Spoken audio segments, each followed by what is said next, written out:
Ассалаумағалейкум, армысыздар құрметті көрермендер. Бүгінгі Әулие-Ата дін-тамдық бағдарламасының қонағы Республикалық ақпараттық насихат тобының мүшесі Ахметов Ғазиз Нұртайұлы. Бүгінгі бағдарламадағы тақырыбымыз жастарға рухани тәрбие беру мәселесі төңірегінде сөз өрбітетін боламыз.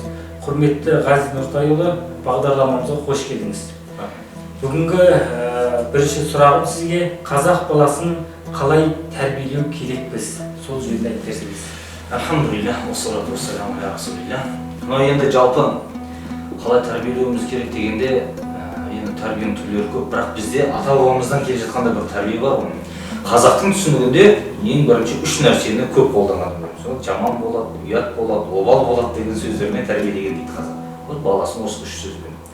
Енді көретініміз мұсылманшылық тәрбие ретінде біздің үнемі ұстанғанымыз шариғатымызда үлкенге құрмет деген нәрсе бар. Осы үлкенге құрмет деген біздің даламызға кеңінен сіңген. Мысалы біздің қазақ далада мал бағып өскен халық. Одан кейін көретініміз ешқандай бізде заң қолданылмаған, жаңағы түрме деген нәрсені ұстамаған, біреудің жібін ала жүрген, біреу аттап өтіп кет деген. Соның үшін де осындай әдепті нәрселермен қойып отырған. Жаңағы құлыптың орнына ала жібін тастай салып болдым деп біреудің ала жібін ешкім аттамайды дейді.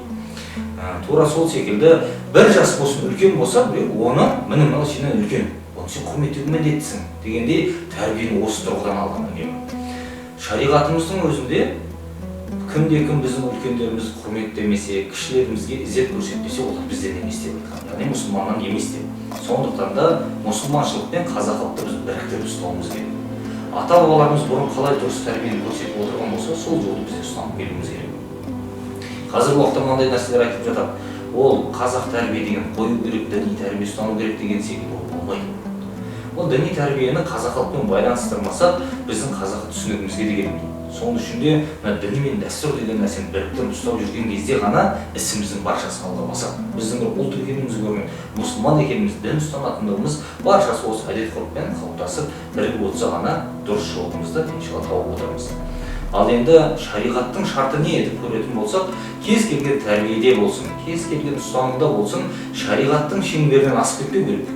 Яғни арам нәрсе өтіп кетпейтін болса, ол нәрсенің баршасын қолдануға рұқсат береді. Тіпті ханафи мазхабымыз бойынша кейбір әдет-ғұрыптар шариғатқа дәлел болып алынады. Мысалға, бір қызды тұрмысқа беріп жатқан уақытта бұған қанша қалың мал береді деген секілді оны есептеп отырмайды. Халық қанша беріп жатыр сол жерде жергілікті тұрғылықты халық. Ол сол беріледі, болды, мәселе солай шешіледі. Шариғат осыны құптайды, ол дұрыс дейді, болды дейді. Тура сол секілді осы салт-дәстүрлерімізді үнемі ұмытпай, сол салт-дәстүрімізде қолданылған тәрбиені бізде қолданып отыруымыз керек. Балаға жастайынан үйретіп отыруымыз керек. Жақсы. Енді қазіргі таңда баланы қай жастан қалай діни тәрбие беруге болады? Өйткені көптеген ата-аналар баласын иманды, ибалы болу үшін осындай діни сауат ашуға бергісі келеді. Осы жөнінде айтып кетсеңіз. Бұл енді көреміз Құран кәрімнің өзінде балаларға кішкентайынан үйретілу керек болған нәрселерді көрсете келеді. Соның бірі мынау рұқсат сұрау мәселесі. Бұл да көретін болсақ, отбасындағы тәрбие деген сөз. Отбасында ең бірінші айта кетер нәрсеміз, әке-шеше деген баланың алдында ең қадірлі адамдар, ең үлкен үлгі болған адамдар болғандықтан ата-ана үйде ұрыспауға тырысу керек. Мүмкіндігінше бала-шағаның көзінше ұрыспауға. Одан кейін киімді қалай болса солай киіп жүру деген нәрсе болмайды бала-шағаның. Дұрыс киім киіп жүру. Өйткені бала қарап өсіп жатыр, ұлымыз болсын, қызымыз болсын. Сондықтан да дұрыс тәрбие болу үшін бірінші ата-ананы дұрыс көру керек. Ол сол көрген нәрсесін орындайды, айтқан нәрсені емес. Шариғатымызда көреміз, Құранда балаларының болсын және қарамағындағы қызметшілерінің болсын, бұлар 3 уақытта міндетті түрде рұқсат сұрасын деген. Бұлар таң намаздан бұрынғы уақытта, одан кейін түстен кейін жаңағы киімдерін шешіп жатып демалатын уақыттарында дейді, тынық болатын уақытта, одан кейін құптан намаздан кейін деп айтқан. Осы 3 уақытта жаңағы балалар болсын, қызметшілер болсын кіретін болса, олар рұқсат сұрап берсін, яғни есікті қағып.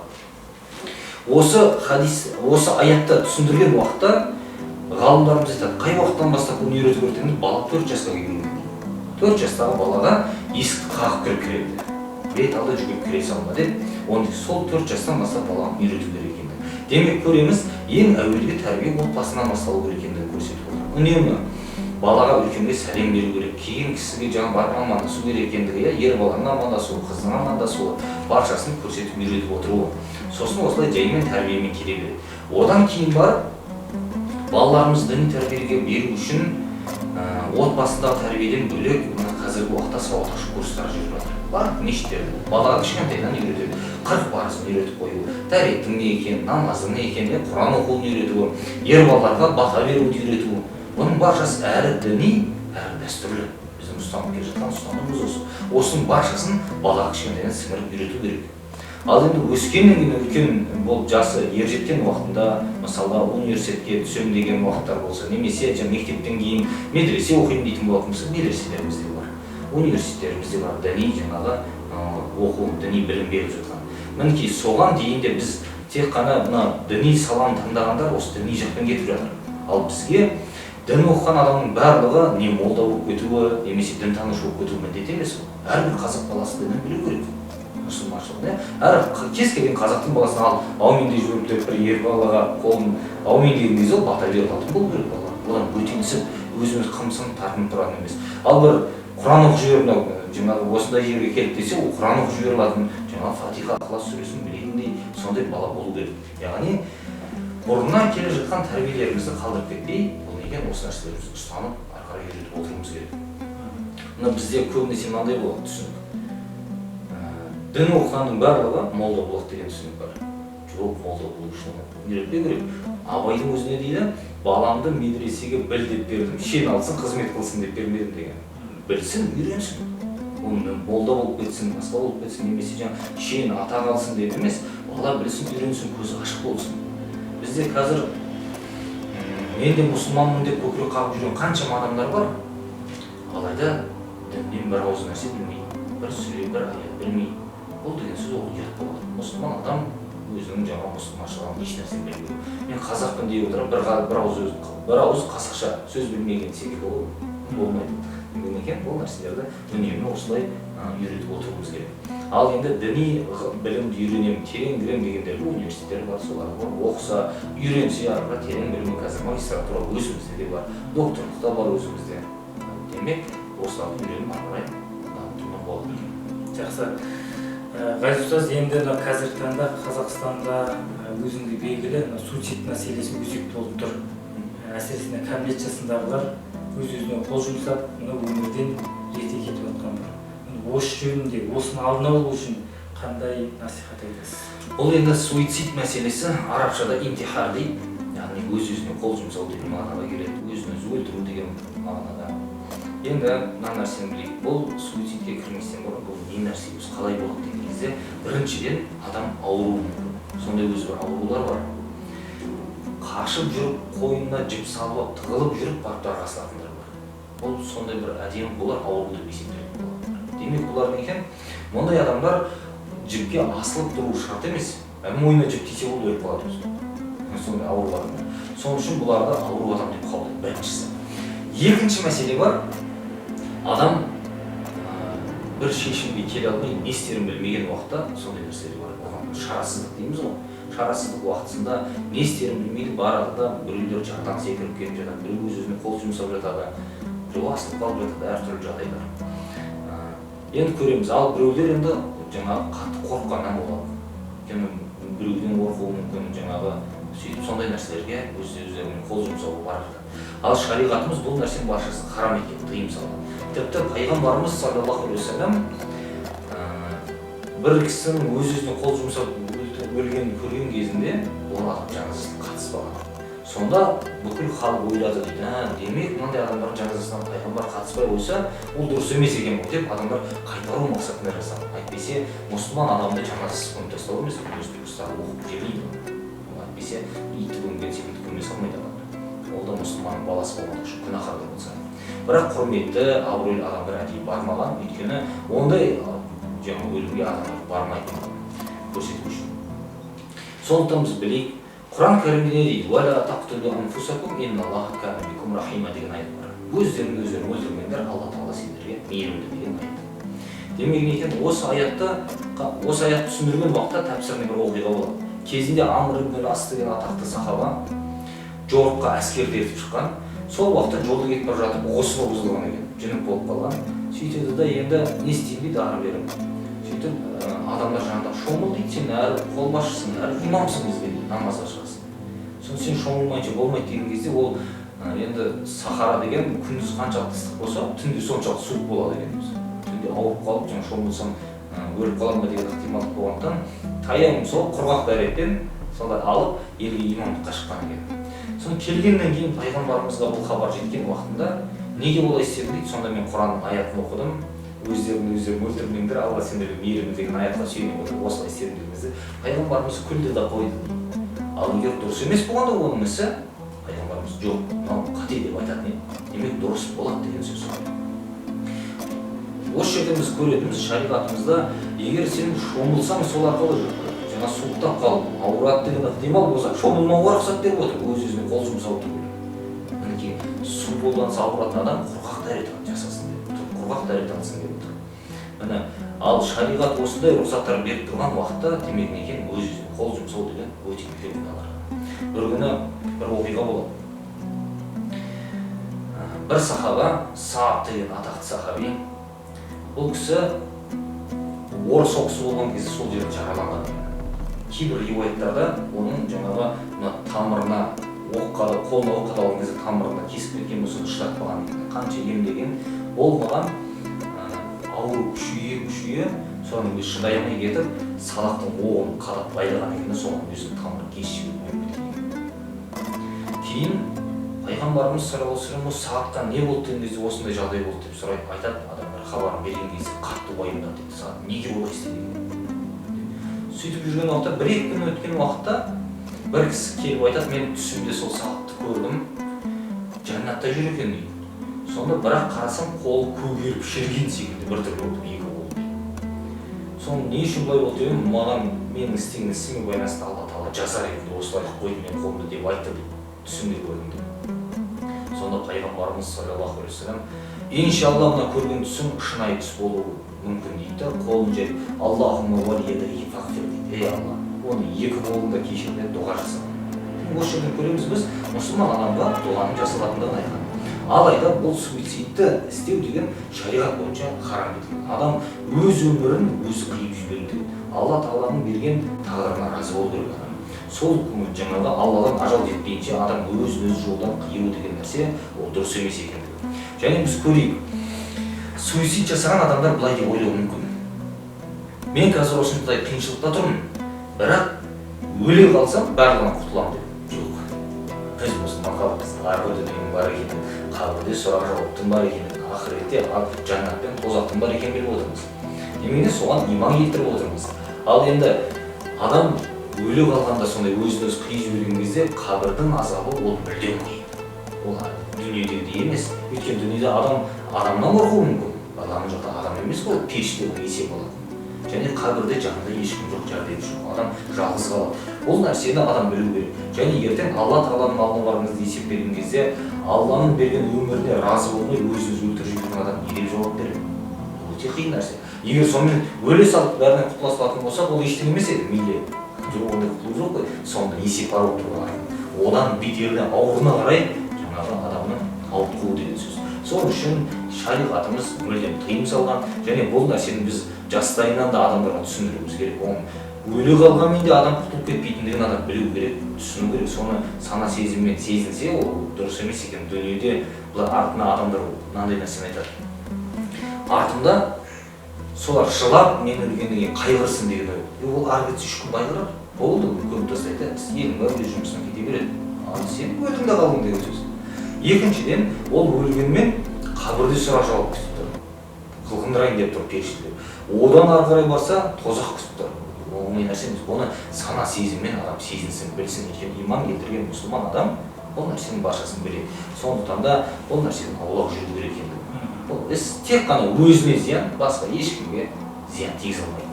Жақсы, Ғайыз ұстаз, енді қазіргі таңда елімізде жат діни ағымдардың өкілдері мешіттерде, қоғамда бүлік, дау-дамай салып жүр. Әсіресе мынау құптан ақшам намаздарында әмин мәселесінде дауыс шығарып жүр. Осы жат діни ағымдардың алдын алу үшін не істесек болады? Қандай әрекеттер жасауға болады? Енді жалпы мынандай нәрсе, кез келген нәрсе бұл діни рәсімдер, діни ғибадат құлшылықтардың баршасы негізі ғылымсыз шешілмейді. Ғылым, білім керек. Және соны білімді оқыған уақытта да көзі ашып білім адам болатын болса, оның бәрін мойындар еді. Өзі Хазірет Әлінің сөзі бар. Ла туаллиқу дурра аля аънақил ханазир дейді. Алтын алқаны шошқаның мойнына тақпаңдар деп айтқан. Демек екен, қаламаған адамға білім үйретпе деген сөз. Біздегілер бір-екі хадисті оқып алса, соны өзі бір данышпан құсап, ғалым секілді елдің алдына шығып айтқысы келеді соны. Сен білетін бір-екі хадис. Өзі бір хадис оқысаң, ол нәрсемен мәселе шешілмейді.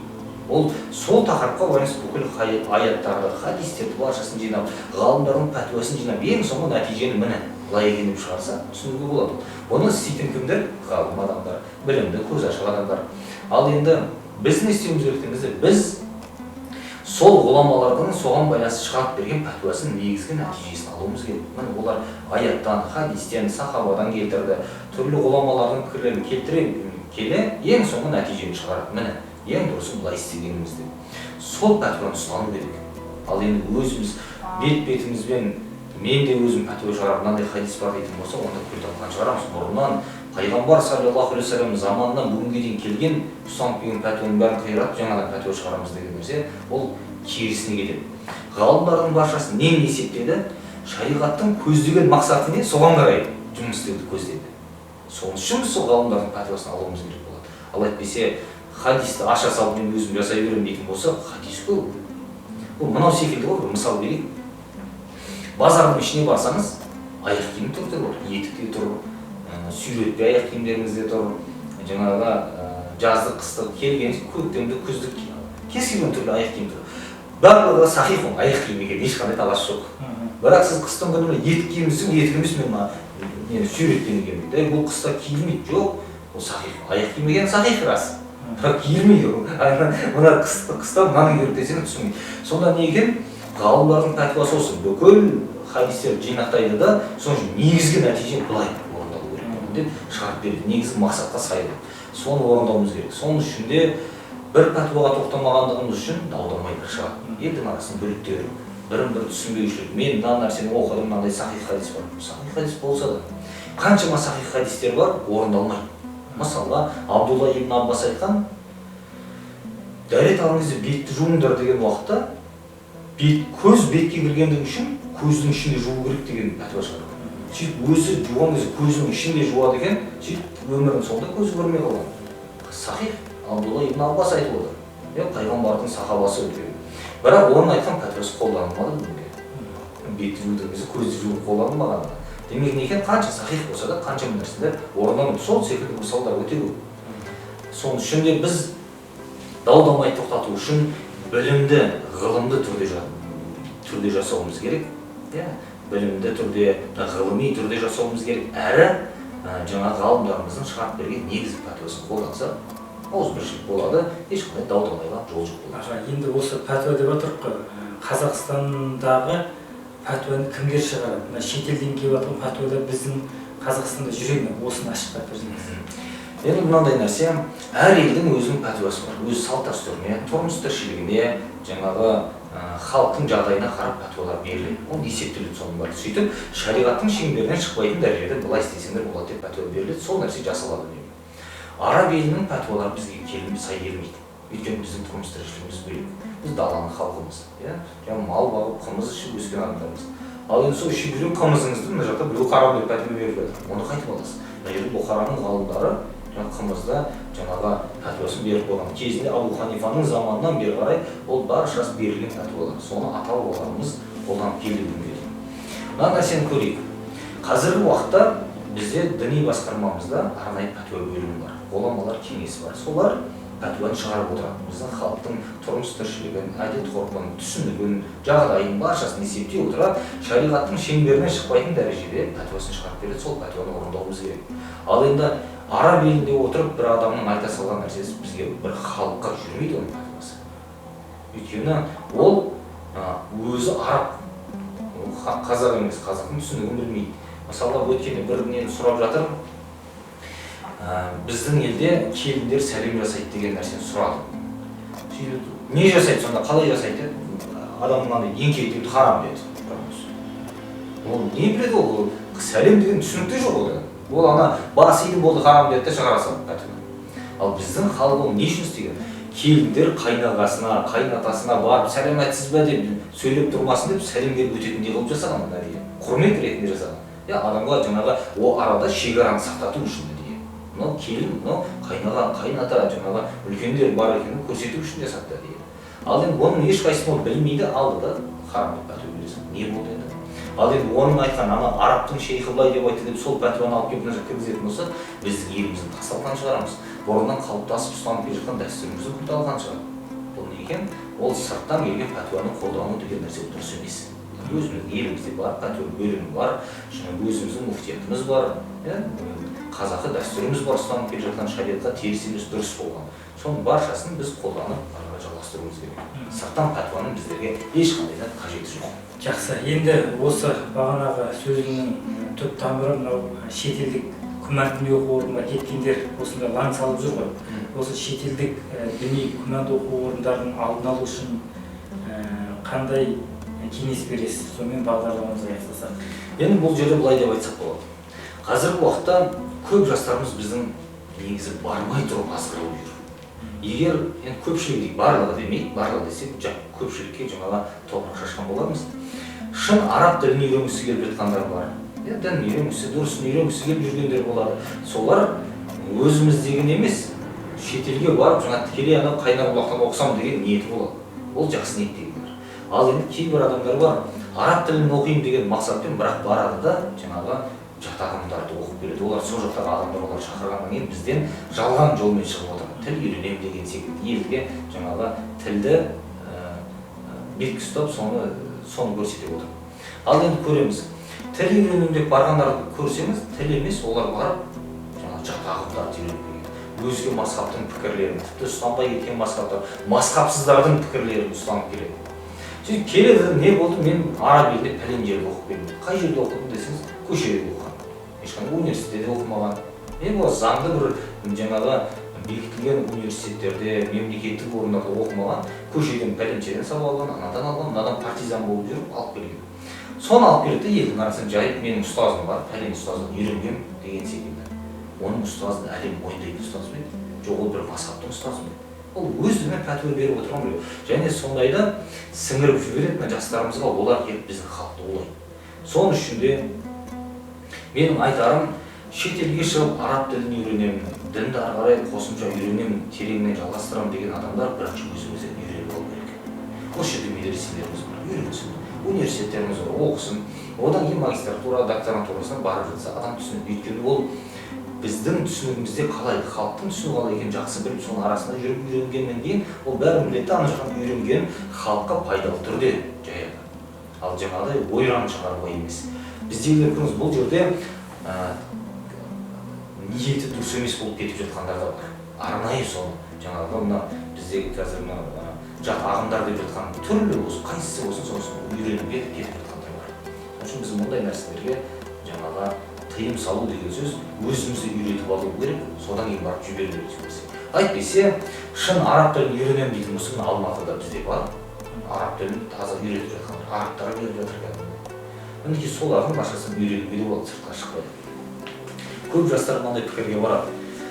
Біздің Қазақстанда білім жоқ деген бір түсінік бар. Шетелге барсақ білім көп деген секілді. Бірақ мен араб елдерінің өзін қаншама жерлерін көрдім. Бізден асып тұрған еш нәрсе жоқ. Демек не екен, оқитын адам осында да оқиды. Тура сол нәрсе. Бір күні бір жігіт Мысырда оқып жатыр, 2 жыл болған. Не оқып жатсыңдар десем, біз тіл оқып жатырмыз. Ой, мықты деп мақтады. Қандай кітап оқып жатсыңдар десем, Әл-Арабияту байна ядайк деген кітап дейді. Оның 3 томын біз мына жерде оқытпасақ қой деп, біз 1 томын оқып жатырмыз. 2 жыл болған 1 томын оқып жатыр. Ол не біліп береді бар. Демек не екен, үйренетін адам осы жерде оқуға болады, үйренуге болады. Біздегілер бір сол шетелге барып соны оқып келіп жатыр да, осы жерде үйреніп жатқан. Соның үшін біз сыртқа деп шапқылай берудің қажеті жоқ. Өзімізде бар, соны оқуымыз керек, дамытуымыз керек. Барынша қазір жастардың дінге бет алысы деген өте жақсы. Соларға дұрысын үйретуге тырысуымыз керек. Міне сонда ертең болашақ бұл жақсы жаңағы нәтиже көрсету үшін. жастарымызды. Және әрине жаңа алдында да айта кеткеніміздей, біздің бар мақсатымыз елдің бәрін молда қылу емес, мұсылманшылығын үйретіп беру. Мұсылманшылық білсін, 5 парызын білсін, мына мойнына мұсылман адамның әрбір мұсылманға жүктелген 40 парызды білсін, дұрысын біліп алсын, сол нәрсесін ұстансын, тіршілігін жасасын. Әйтпесе біздің жаңағы мақсатымыз тек қана молда болып кету емес баршамыздың. Сондықтан да дұрыс бағытта үйретіп отыруымыз бұл шарт. Жақсы. Ғазиз ұстаз, бүгінгі студиямызға келгеніңізге көп рахмет. Құрметті көрермендер, бүгінгі бағдарламамыз осымен аяқталды. Келесі көріскенше аман сау болыңыздар.